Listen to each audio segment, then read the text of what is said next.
আপনি জায়নামাজের উপরে সেজদা অবস্থাতে অঝরে কান্না করছেন, নিজের সমস্ত রকম অভাব, অভিযোগ, আকুতি, আক্ষেপ আপনার রবকে শেয়ার করছেন। সবাই যখন দুনিয়া নিয়ে ব্যস্ত, তখন আপনি রবের ভালোবাসা পাওয়ার জন্যে, রবের প্রেম পাওয়ার জন্যে, রবের মহব্বত পাওয়ার জন্যে, রবের দয়া পাওয়ার জন্যে, রবের করুণা পাওয়ার জন্যে তাঁর শরণাপন্ন হয়েছেন এবং একজন অসহায়ের মতো আপনার মনের সমস্ত কথাগুলো আপনার রবের কাছে শেয়ার করছেন। আপনি বলছেন, আল্লাহ, আমি জানি আমি গুনাহ করেছি, আমি জানি আমি অপরাধ করেছি, কিন্তু আপনার রহমতের কাছে, আপনার দয়ার কাছে, আপনার ক্ষমার কাছে কি আমার গুনাহ খুবই বড়? আমি জানি আমি অনেক বড় গুনাহগার, কিন্তু আপনি তো ক্ষমা করতে ভালোবাসেন। আপনি ছাড়া আমি তো অসহায়। যদি আপনিই আমার থেকে মুখ ফিরিয়ে নেন, তাহলে আমি কার কাছে যাব, কোথায় যাব? আল্লাহ, তুমিই তো রহমান, তুমিই তো গফফার, তুমিই তো সত্তার, তুমিই তো খালিক, তুমিই তো মালিক। তোমার কাছে চাইব না তো কার কাছে চাইব? তোমার শরণাপন্ন হব না তো কার শরণাপন্ন হব?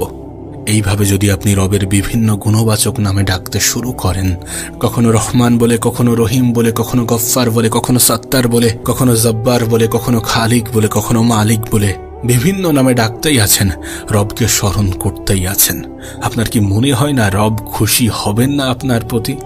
আরে রব তো চাই আমরা রবকে স্মরণ করি। আমাদের এই ব্যবহারে হয়তোবা রব খুশি হয়ে ফেরেশতাদের বলবেন, ফেরেশতারা দেখো দেখো, হয়তোবা তারা গুনাহ করেছে, হয়তোবা অপরাধ করেছে, হয়তোবা অন্যায় করেছে, কিন্তু ক্ষমা তো চাইছে। দিন শেষে আমার কাছেই তো ফিরে এসেছে, আমাকেই তো স্মরণ করছে। দেখুন, আমরা যদি রবকে না ডাকি, আমরা যদি রবকে স্মরণ না করি, আমরা যদি রবের কাছে ক্ষমা না চাই, রবের কিন্তু কোনো ক্ষতি নেই, আল্লাহর কিন্তু কোনো ক্ষতি নেই। ক্ষতিটা আমাদের, কিন্তু তিনি খুশি হন। একবার আপনি নিজেই ভাবুন, আপনি কোনো একটা কিছু তৈরি করেছেন, কোনো একটা কিছু সৃষ্টি করেছেন, সেটা যদি আপনার মনের মতো হয়, যদি সেটা আপনার মনের মতো আচরণ করে, আপনি যেমনটা চেয়েছিলেন, চাইতেন বা চাইছেন, তেমনটাই যদি হয়ে থাকে, আপনি কি খুশি হবেন না? রব তো চাই আমরা তাকে স্মরণ করি, রব তো চাই গুনাহ করার সঙ্গে সঙ্গে আমরা তওবা করি, রব তো চাই অপরাধ করার পরে যেন আমাদের মনে অনুশোচনা কাজ করে। আজ এই পৃথিবীর দিকে একবার তাকিয়ে দেখুন, আপনার যত আপনজন, যত আত্মীয় স্বজন আছে, তাদের কাছে আপনি ততক্ষণ ভালো যতক্ষণ আপনি দিতে পারবেন। পৃথিবীবাসীর কাছে আপনি ততক্ষণ ভালো যতক্ষণ আপনি তাদের জন্য কিছু করতে পারবেন। এবং শুধুমাত্র তেমনটা নয়, যেটা দিচ্ছেন সেটা যেন তাদের মনের মতো হয়। একবার ভেবে দেখুন, আপনি হয়তোবা 10 বারের মধ্যে 9 বার সাহায্য করতে পারলেন আর একবার পারলেন না। মানুষ সেই 9 বারের কথা মনে রাখবে না, মনে করবে সেই একবারের কথা যখন আপনি তাকে সাহায্য করতে পারেননি। আপনি যদি স্ত্রী হয়ে স্বামীর জন্য করেন, স্বামী হয়ে স্ত্রীর জন্য করেন, বড় হয়ে ছোটর জন্য করেন, ছোট হয়ে বড়র জন্য করেন, সন্তান হয়ে মা বাবার জন্য করেন, মা বাবা হয়ে সন্তানের জন্য করেন, যতক্ষণ দেবেন, যতক্ষণ করবেন, যতক্ষণ কাজে আসবেন, ততক্ষণ পর্যন্ত পাশে থাকাটা আশা করা যায়, ততক্ষণ পর্যন্ত সঙ্গ দেওয়াটা আশা করা যায়। এরপরে যদি কাজে না আসে, তাহলে আপনরাই বদনাম করতে শুরু করে। একটা কথা মনে রাখবেন, এই পৃথিবীতে আপনি কাউকে 100% খুশি করতে পারবেন না, আপনি কারোর 100% মন রাখতে পারবেন না, মনে জায়গা করতে পারবেন না। কিন্তু আমরা এমন একটা রব পেয়েছি, যাকে সামান্য একটা সেজদা করলেও তিনি খুশি হন, সামান্য একবার তওবা করলেও তিনি খুশি হন, সামান্য একবার স্মরণ করলেও তিনি খুশি হন। আমরা তো বিপদ আপদ, কঠিন সময়, খারাপ সময়গুলোতে রবকে স্মরণ করি। তাই কখনো কখনো রব আমাদের জীবনে ছোটখাটো সমস্যা পাঠিয়ে দেয়, যাতে এই সৃষ্টিগুলোর স্রষ্টার কথা স্মরণ হয়। যখন আপনি আপনার খারাপ সময়গুলোতে, কঠিন সময়গুলোতে রবকে স্মরণ করবেন, তখন তিনি আবার সবকিছু ঠিক করে দেবেন। আপনার কি মনে হয় আপনি আপনার আমল দিয়ে জান্নাতে যেতে পারবেন? আমাদের কি মনে হয় যে আমরা আমাদের আমল দিয়ে জান্নাতে যেতে পারবো? না, কখনোই হয়তোবা এমনটা হবে না। আমরা আমাদের আমল দিয়ে জান্নাতে যেতে পারবো না। যদি আমরা জান্নাতে যাই, তাহলে অবশ্যই সেটা রবের দয়ায়, অবশ্যই সেটা রবের মহব্বতে, রবের করুণায়, রবের রহমতে। আর যদি সত্যি এগুলো আমরা পেতে চাই, তাহলে রবকে খুশি করাটা খুবই প্রয়োজনীয়। রবের দয়া, রবের মহব্বত, রবের করুণা, রবের রহমত যদি আমরা পেতে চাই, রবকে খুশি করাটা অনেক বেশি প্রয়োজনীয়। তাই যতটা সম্ভব খারাপ জিনিস, খারাপ কাজগুলো থেকে নিজেকে দূরে রাখার চেষ্টা করতে হবে। ভালো জিনিসগুলোর দিকে নিজের আগ্রহ, নিজের ইন্টারেস্ট বাড়াতে হবে। মনে রাখবেন, আমাদের প্রতিটা ভালো কাজ রবকে খুশি করে। আমাদের প্রতিটা ভালো পদক্ষেপ, আমাদের প্রতিটা নেক ইচ্ছা রবকে খুশি করে। তাই সর্বদা ভালো কিছুকে নিজের জীবনে যুক্ত করতে হবে, খারাপ কিছুকে নিজের জীবন থেকে সরিয়ে ফেলতে হবে। দেখুন, এমনটা ভাববেন না যে আমি আপনি রবকে স্মরণ না করলে রবের ক্ষতি হয়ে যাবে। আমি আপনি রবের একমাত্র সৃষ্টি নয়, মানব জাতি শুধুমাত্র রবের একমাত্র সৃষ্টি নয়। এই পৃথিবীর সমস্ত কিছু তানারই সৃষ্টি, এবং শুধুমাত্র পৃথিবী নয়, সমস্ত সৌরজগৎ, সমস্ত মহাকাশে যা কিছু আছে সবকিছু তানারই সৃষ্টি। তার মধ্যে ছোট্ট একটা গ্রহ পৃথিবী, তার মধ্যে ক্ষুদ্র আমি আর আপনি। কত মানব পৃথিবীতে ছিল, কত মানুষ পৃথিবীতে আছে, কত মানুষ পৃথিবীতে আসবে, তার মধ্যে আমি আর আপনি যদি রবের কথা মতো না চলি, যদি মানব জাতি রবের কথা মতো না চলে, রবের কোনো যায় আসবে না। তানার কোনো কিছু সৃষ্টি করতে অত বেশি সময় লাগে না। তিনি যদি একবার বলেন কুন ফায়াকুন, তিনি বলতে দেরি কিন্তু হতে দেরি নেই। এ পৃথিবীতে যা কিছু আছে, এ পৃথিবীর বাইরে যা কিছু আছে, সৌরজগতে যা কিছু আছে, সম্পূর্ণ মহাকাশ জুড়ে যা কিছু আছে, 7টি আসমান নিয়ে যা কিছু আছে, এর বাইরেও যা কিছু আছে, সমস্ত কিছু সৃষ্টি করতে তানার ওই একটা শব্দই যথেষ্ট।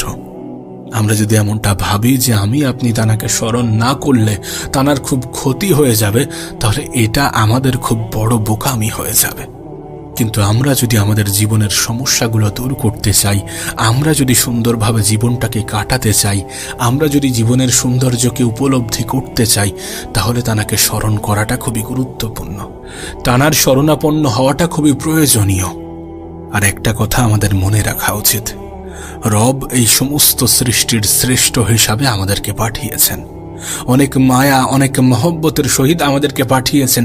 একবার ভেবে দেখুন, যিনি এতটা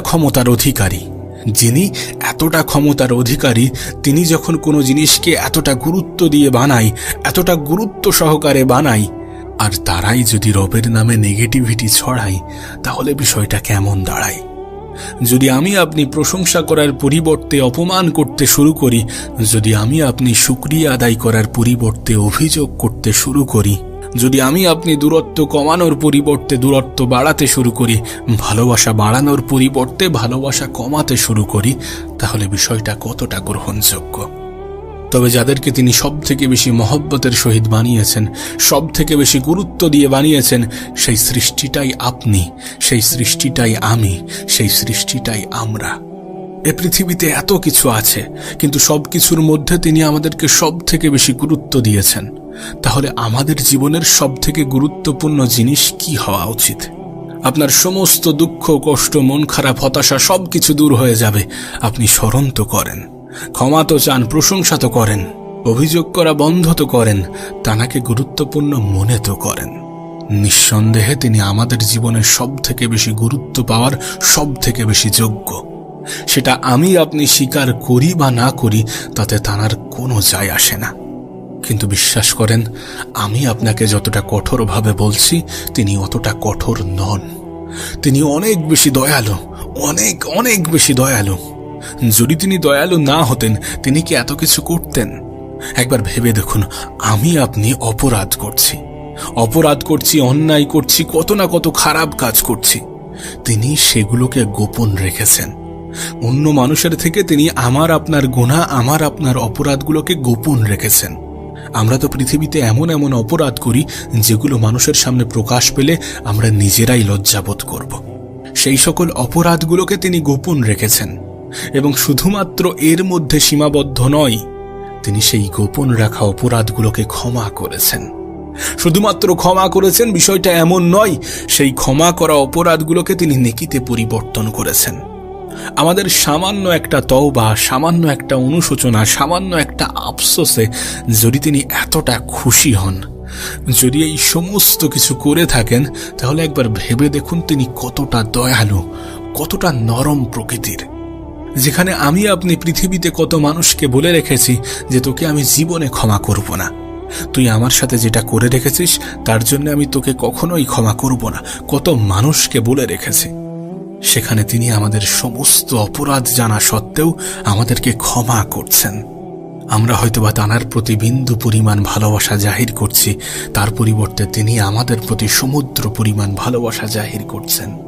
এর থেকে বেশি আশা করাটা আমাদের জন্য অপরাধ, তারপরেও তিনি আমাদেরকে এর থেকে অনেক বেশি কিছু দিয়ে থাকেন।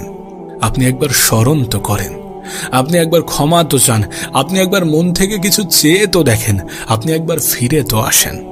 শুধু ফিরে আসতে হবে, শুধু অন্যায় অপরাধ করার পরে যেন অনুশোচনা কাজ করে এমন চিন্তা ভাবনা নিজের মধ্যে ডেভেলপ করতে হবে।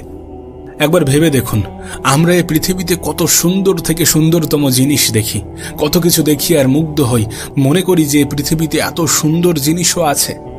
যেই সৃষ্টিকে আপনি এত সুন্দর মনে করেন তার থেকেও আমি আপনি অনেক বেশি দামি।